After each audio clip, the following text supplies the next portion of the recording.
Hello and welcome to Prime Ventures podcast. My guest today is Arvind Parthiban, co-founder and CEO of SuperOps.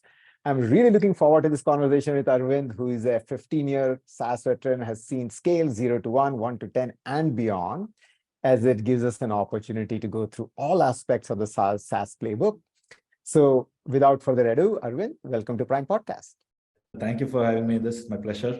Looking forward to this conversation. Absolutely. So before we get to the story behind SuperOps, tell me when and how did you get into the SaaS ecosystem? It's a funny story. So back in 2005, 6, I guess. Yeah. So I wanted to do my GRE and move to US. I always wanted to be an entrepreneur, but I thought I didn't learn much in my college. So I figured out that I'm not good in coding. So I thought, okay, I need to find something else, though I did my computer engineering. So I went and attended an interview to do a part-time job because my friend said, you do this job and then once you get your GRE and you can move to US. The interview went for 2 hours. I happened to speak to this person where I told him that I'm not good in coding. I don't think I can code, but I understand tech. And he started asking me a lot of questions about the tech space I like, about routers and switches. And the conversation went deep.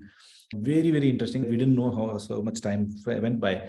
At the end of the interview, he said, you're hired, but I'm going to give you a role called pre-sales engineer, where you basically do the tech demos, implementations, and so on, but you don't have to code.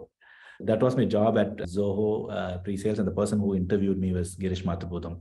So he was a pre-sales engineer himself in Zoho when he joined. Then later he became a product manager. I'm a pre-sales engineer who turned into a marketer. So that was our starting point, where you understand technology, but you don't have to code, but you can be in tech. So that's how I got into SaaS. And this was which year?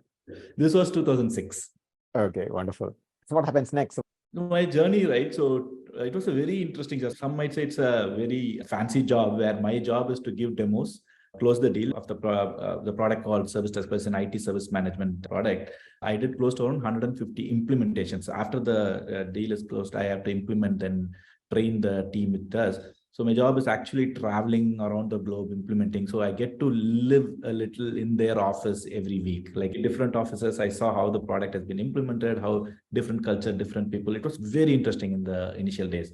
But in 2008, I got tired of traveling. Like literally, you feel like you are in holiday inns and airports all the time. And so that day I decided, and I went back to Girish and I said, Girish, you know what? I am tired of this. We were in Austin back then. So I said, I'm tired of this. I want to go back to India, like be in one place and work. So that's when he asked me for a year, and then he moved me into marketing. Product marketing was the role for the same product. That's how I moved into product marketing. And again, in 2008-9, product marketing, when I say product marketing, people think that you have to take a bag and go door to door and sell, do marketing. Nobody understood online marketing back then. In Zoho, it was I think only there were 2 product companies back then. So we had to figure out marketing, all these by ourselves. I was really lucky enough to be with Zoho, try 100 things and figure out this is how we market from India to the globe. So a lot of experience by doing and trying, because there was no playbook how to sell from India. So I did marketing, scaled a product from 0 to 100 million, Service Desk Plus, and the combination of all the products. 2014 November, I quit Zoho and I started Zarget. Again, all the Freshworks folks invested in it. We raised from Axel, Matrix, and Sequoia.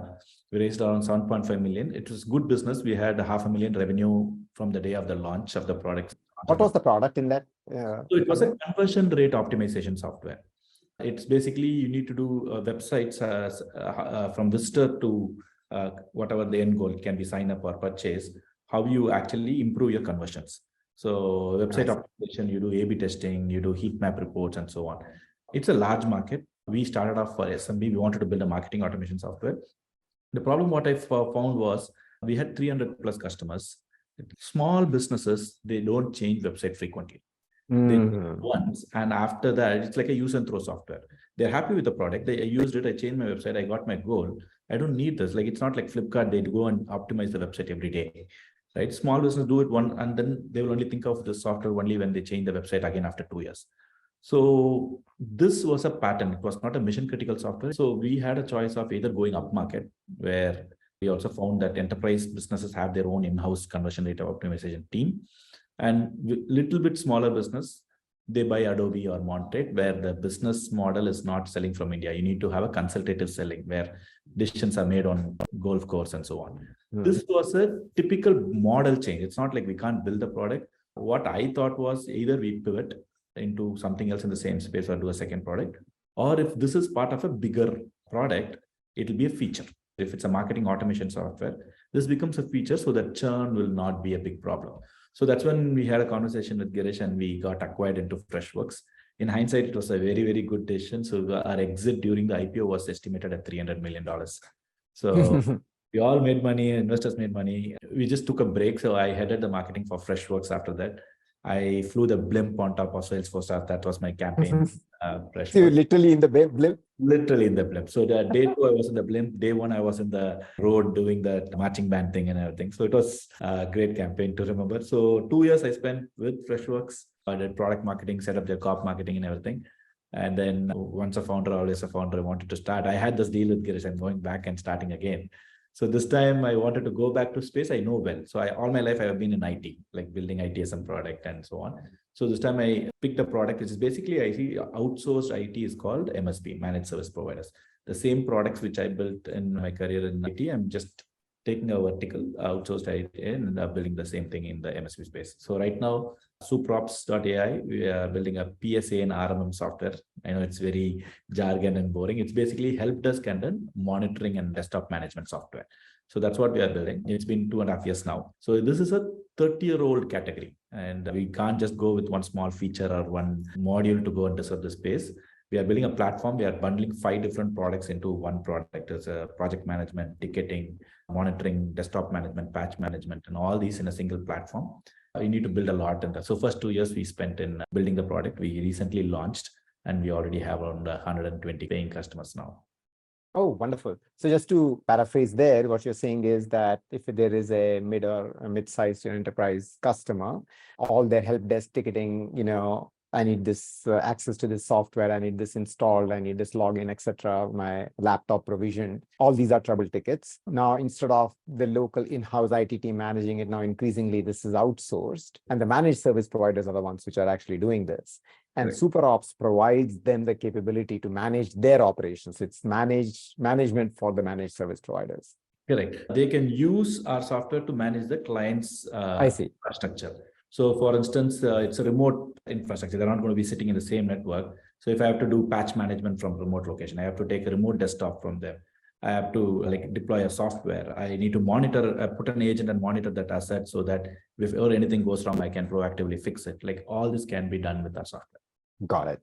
So when you looked at SuperOps, how did you go about just doing the ground research to say that there is actually a sizable opportunity here? In VC jargon, you'd say there's a large enough TAM here or not?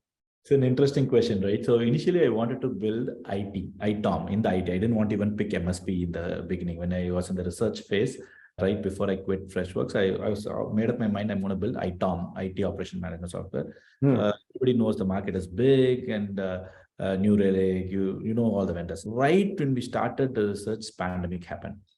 So when this pandemic happened, the whole world was panicking. I thought, is there an opportunity then? That's when I started doing this research of, okay, why don't we sell to MSP? So what happened back then was remote working became really normal. Sitting in Detroit, Michigan, moved to Hawaii, and they wanted the IT team to manage their laptop, right? Distributed workforce became very, very normal there. So the same challenges what MSPs had, IT also had. So if something has to be managed outside their network, outside their site, the security, infrastructure, remote accessibility, these are the new challenges that came into play during pandemic. So we thought this is an opportunity. So I started researching, okay, how big is this MSP market? And there was a little uptick in the number of MSPs which came into place because they became the arms and legs for the IT team to go and support their employees. So I was doing that number, and I already had a commitment with Matrix from my past relationship. So I went and presented to them saying that, hey, this is what the TAM is. I think the TAM is somewhere between 4 to 6 billion. And they researched and they came back and saying that, are you sure about the TAM? I was a little taken aback. I thought it will be, they're going to quote lesser. Apparently, they said you are missing a zero. The TAM is that big, right? The MSP market is so pretty much in India. If you are a 100 or 200 size company, it's easy for you to hire an IT guy because it's cost efficiency. In the US, before they hire, they just outsource that because the labor cost is high there. That comes naturally in their way of doing businesses. The first, till they are big enough, or if it's not critical assets, they try to outsource and they have a common resource who can actually help multiple business. Even in a street, let it be a small dentist office, or there'll be one tech guy. It's called break fixes. If there is anything is broken, they'll just call and he'll come and fix it, right? Be himself. So accounting all the more than 50% of market is like break fixes, one-man guy who has 30 plus clients and makes money, right? So this was a huge market. You need to just organize it, but the TAM is too big. Wonderful. So tell me about the moment now using that to kind of segue into PMF. So clearly in this particular case, you solved your, what, as you said, use and throw software problem, right? Because this looks like it's going to be mission critical for the MSP because they are actually doing their everyday work. They're logging in literally every day onto the system if they're a viable business. So tell me about the moment you realized, yes, we have product market fit and this feels good.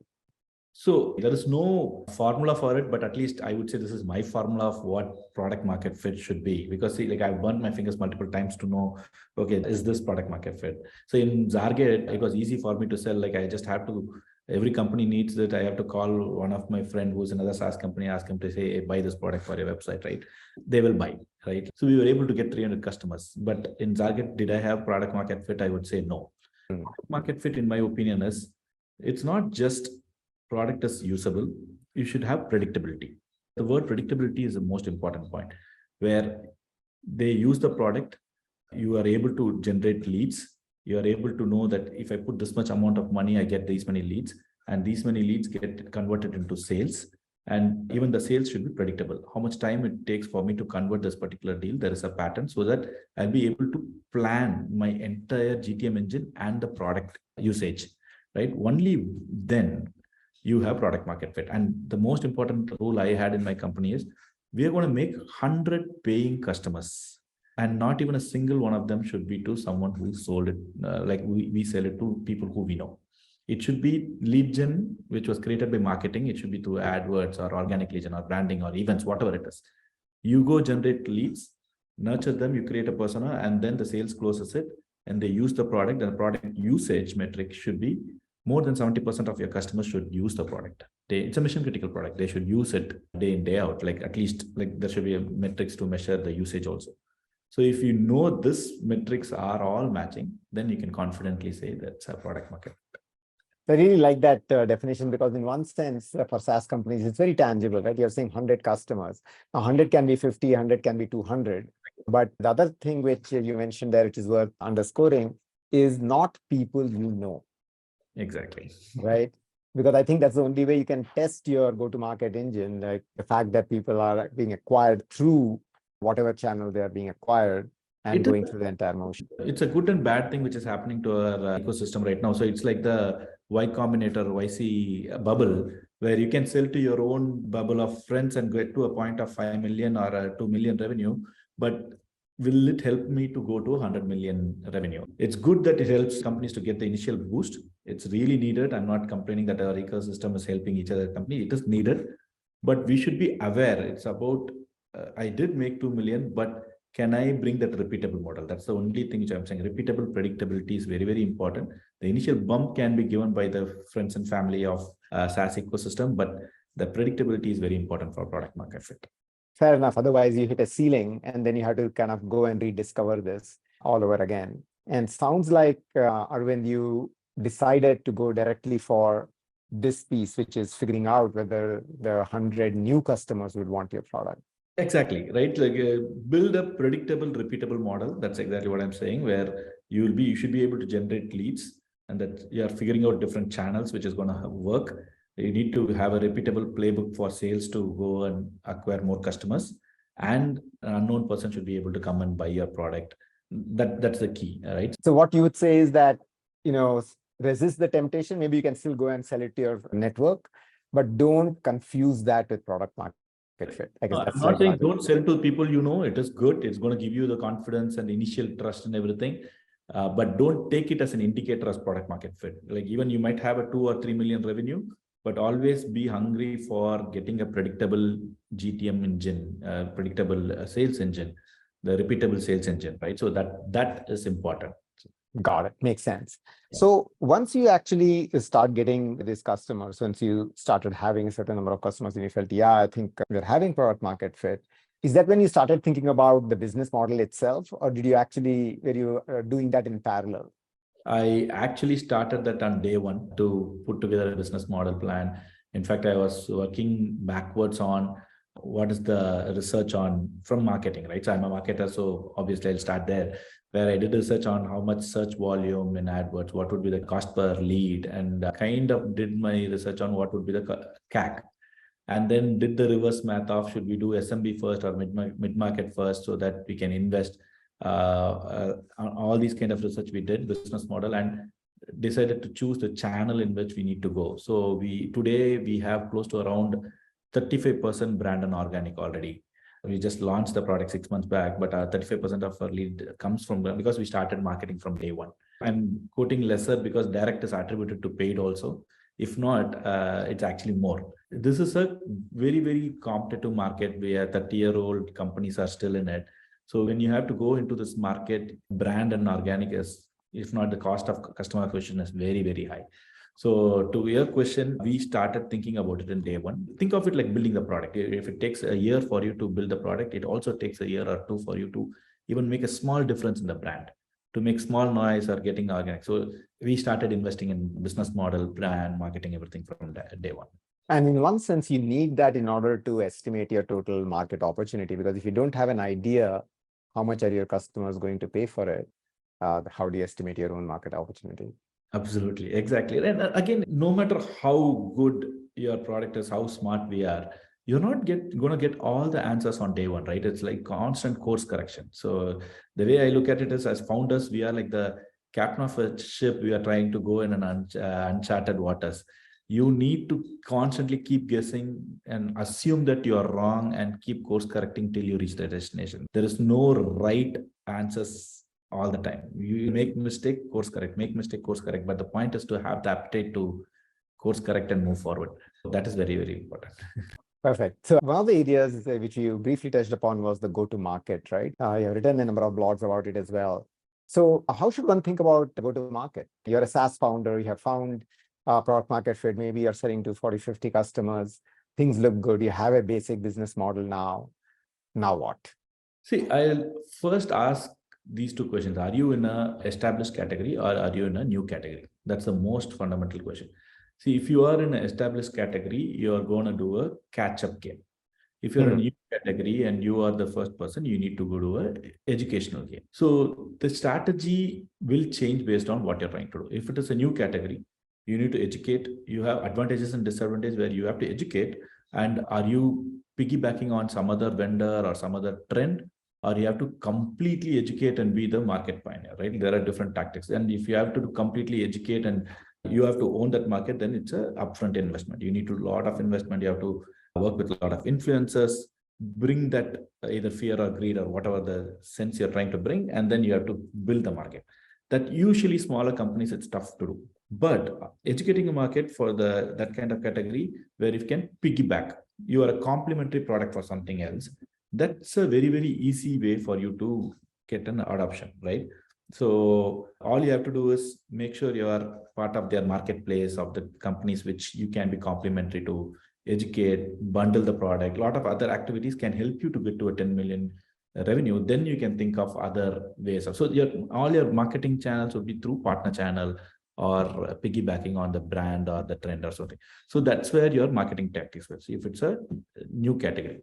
Most of the time, I've always been in the established category. Like that's the DNA of Zoho, Freshworks, or Zarget. Like we go after the biggest category, and then we want to be the Mavericks of that brand and like new kid in the block. So that's how Zoho built CRM, Freshworks built customer support software, and Zarget built against a lot of companies. And like that's our DNA. So when you're going after the established category, you are playing a market pushing game. Am I going to be an enterprise player? Am I going to be a mid-market player? Am I going to be an SMB player? How am I going to be costed? It's like, think of it like this, right? If you're entering a phone model, when there is iPhone is there, Samsung, and there is Xiaomi, OnePlus was a new entrant. There are thousands of phones.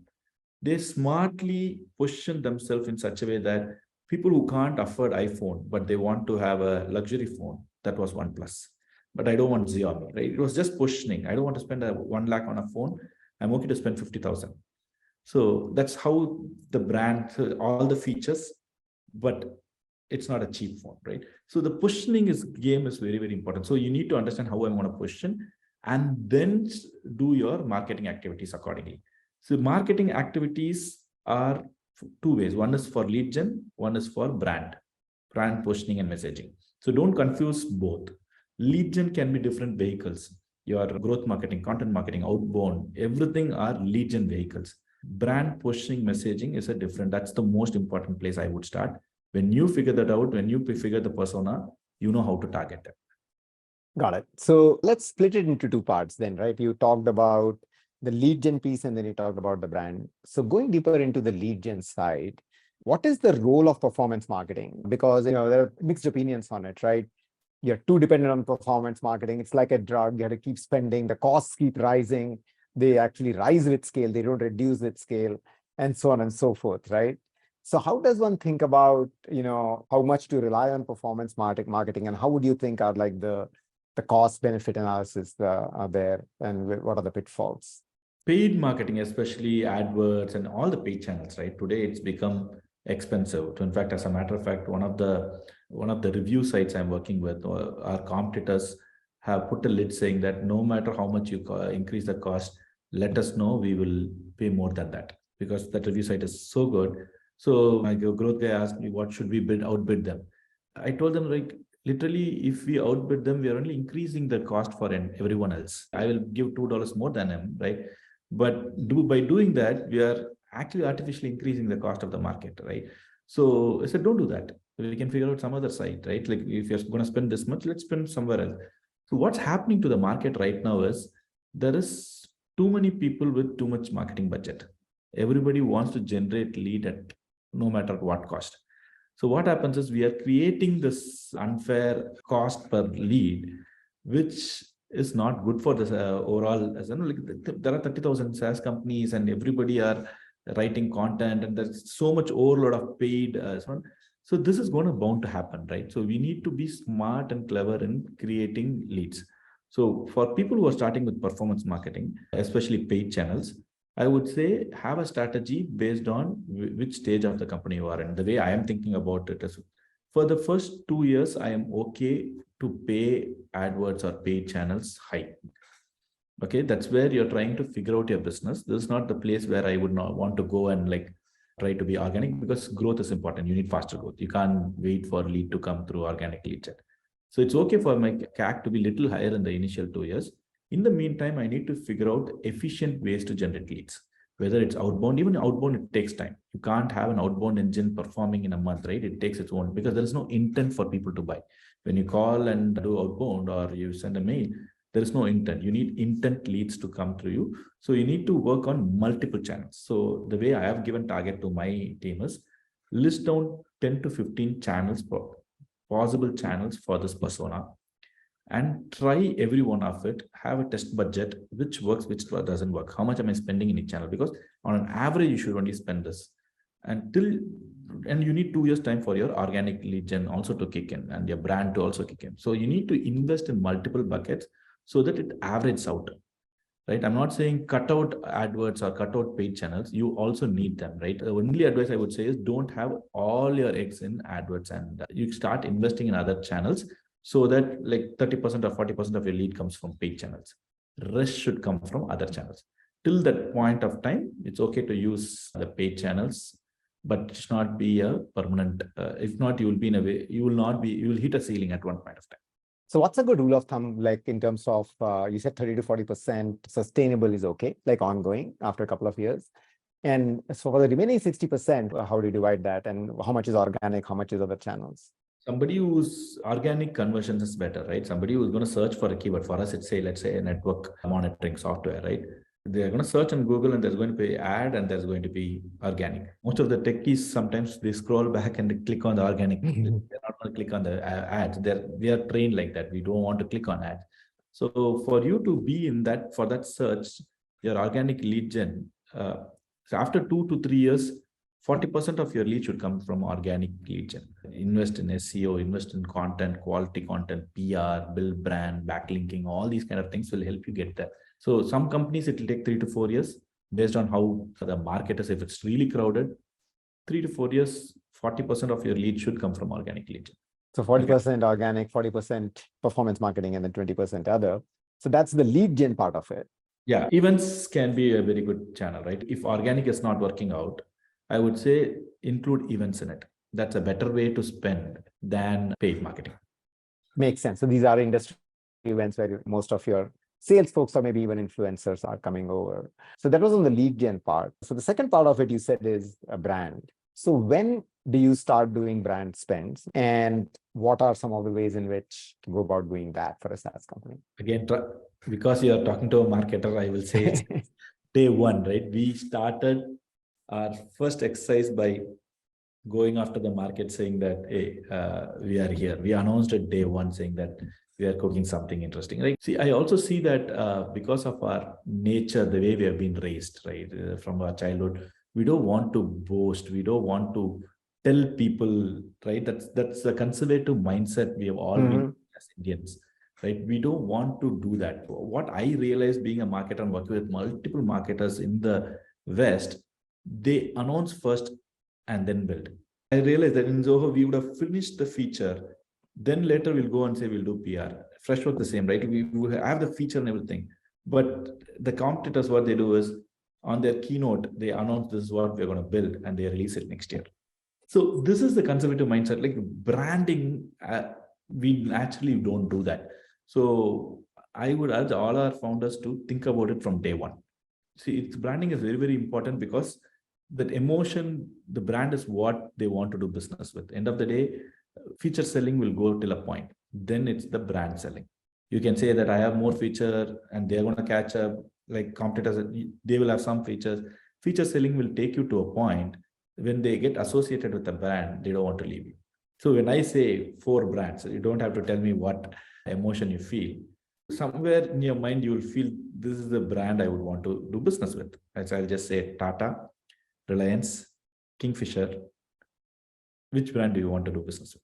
Right? Like, but subconsciously, the brand makes the decision for you. So that's the power of brand. So it's very important when they think about the brand, what they feel, that emotion has to be invested from day one. As a founder, you should have that vision. And all your activities, be it your employer branding, your messaging, your content in your website, the product copies, everything will be based on it. So for us, the kind of color we chose in our SuperOps brand, to the font, to the in-product content, to everything, we are a Maverick brand. We are the new kid in the block, and we are David versus Goliath, and we are going to question the legacy vendors. So when you're going to be an aggressive Maverick brand, so even the color choice makes a big difference. So how is branding for consumer? Like you gave the names of Tata and Reliance and Kingfisher, which are consumer brands really in this case. How is brand building for SaaS different than brand building for consumer? The emotion is the same. I'll give you the same 3 brands. You take Atlassian, you take Salesforce, you take Adobe. The emotion changes for each of this brand. See, the moment you even think of Atlassian, blue color comes to your mind. If you think of Salesforce, a different color comes to mind. Adobe, different color comes to mind. The brand aggressiveness shows in the brand the moment I say. So these are emotions. So I think brand building is important. I'll double click on what you're trying to ask again, right? See, how can we do? We definitely don't have enough budget for brand in the initial days. What we need to do is do content-based branding. Initial days, you can write as much as you want. Nobody's going to hear or listen. So what you need to do is to understand, okay, who can I work with so that I can get a little uplift in the brand. We started working with close to around 50 industry influencers around the globe. We went first 5 influencers, we reached out and said, we want to get you on our podcast. We want to talk to you. They said like, we are too small for us to participate. So they literally shooted us back. So then we said, okay, let's do a campaign. We did a campaign for the community. It took a social cause and we did a campaign. We invested time and energy to make a difference. And then we asked them to participate for that cause. They all participated for that cause. So like you need to keep trying till the influencers work with us. Then later, first 10 podcasts happened. We started posting and giving them credits, and like we started investing some money to promote that. So they got the limelight. Then later, all the other people who rejected came to us and said that we want to be part of the podcast. Initially, I did all the podcasts because it's important the CEO talks, and they also feel that, okay, it's not like yet another person who's interviewing. They should be felt important. So we invested time every other day. And then it was 50 podcasts in first 2 months. Oh, wow. And So one a day, basically. it kind of like me and one of my head of this one, first 3 months, sorry. Yeah. So we kind of did 50 podcasts called Super Pod, and they started sharing everywhere, where we also spoke about the vision, why we started the company, what are we going to do. So literally pretty much everybody in the MSP market came to know about us. So investing that kind of effort, like then we did a meetup, we brought them all together. So we invested in brand, and then we did kind of having a strong opinion when one of the acquisitions happened. What we did is we kind of said that this acquisition is actually bad for the ecosystem. When Datto got acquired by Kaseya, we gave a way out for all the customers, saying that if you move now, we'll give the product away for free. There was some backlashes there. Then when Datto did their user conference, we did a flash mob there. We did a flash mob, and like every other channel covered it. And first time when I went to an event 2 years back in Dallas, we had to tell who SuperOps is. This time when I went to this different event in Dallas, every vendor knew who SuperOps is, every customer knew who SuperOps is. They came to our booth and said that flash mob was a smart thing, and they gave a high five. Like it was. So the difference in 2 years, I could see literally how the brand has come a long way. So that's really consistent with your Maverick brand, doing a flash mob in a user conference. What role do do analysts have a role in brand building? Right? When I'm talking about analysts, I'm talking about industry analysts like Gartner or Forrester or what have you. So when are they relevant, and how should one engage with that? So if you are selling a product to mid-market and enterprise, you should do analysts. There is no choice. SMB, you have a luxury to wait, because the SMB buyers are not going to really worry about brand in the initial days to make a decision. But there is a saying, right? Nobody gets fired when I chose Salesforce or ServiceNow. There's a reason why they say it. They want to be on a safer side. They want to know who they will do business with. And if they're going to invest more than $20,000 with the company, they definitely need that trust to be built, and they want to invest only in a company which they trust. So how do that trust comes, right? That's when this analyst comes in. And analysts, you have to understand that you can't just say, hey, I'll pay $30,000, put me in Magic Quadrant. They have their due diligence to do. They are going to keep watching you. Do you have all those features? You have to invest. You have to show that I'm here for a long term. The first time when I did Gartner Magic Quadrant was when I was at Zoho. I had to work almost 1.5 years backwards. Briefing calls every month, keeping them posted, saying that, hey, I built this, and ask them, okay, what do you think is missing for us to get to Magic Quadrant? They're going to give you 4 or 5 things. Continuously show that, hey, put this design, what is your opinion? Make them feel important, right? They're going to give their inputs. Have multiple briefing calls, have multiple inquiry calls. That shows that, oh, this company is trying, right? So for you to get into, once you do all that, and when you have enough features and enough customers, they're going to put you in Magic Quadrant. And this analyst relationship is very, very important. So Magic Quadrant is maybe a different league. There are other ways, there are peer reviews. There are other things where you can actually do a report with them. Like there's so many things. The point is about engagement. So having their logo is going to give the trust for the customers. And for all the other founders who are listening, who are not marketers, and this is for marketers to explain to them is, see, not everything is direct ROI, where I put X amount of money, I get these many leads. It's very simple, right? It's not rocket science. That is, but how will you measure brand and trust? So you need to also have different metrics to understand this, right? Somebody, if you're doing an outbound call and you call and say, hey, I'm calling from SuperOps, maybe few know, few don't know. If you say, hey, we are SuperOps, we have been recently listed in Magic Quadrant, that opens door. And when you have a price, let's say you are on a demo call and your salesperson is going to give the comparison between you and your competitor, assuming your competitor is not in the Magic Quadrant, that's a point for them to win the deal.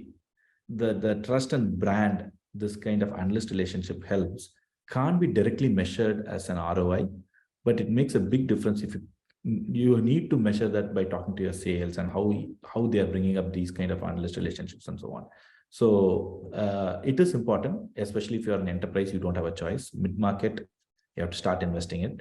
SMB, initial days, maybe no, but later you definitely have to also figure out analyst relationships for brand building.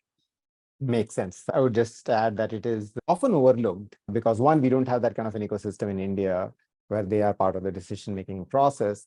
And so we often underestimate how core they are to the CIOs of the target customer companies. And as you said, they can not only help in lead gen, can actually help you in price protection and justifying the pricing over the competition and so on and so forth. So I would love to get in, go into more, but we are out of time here.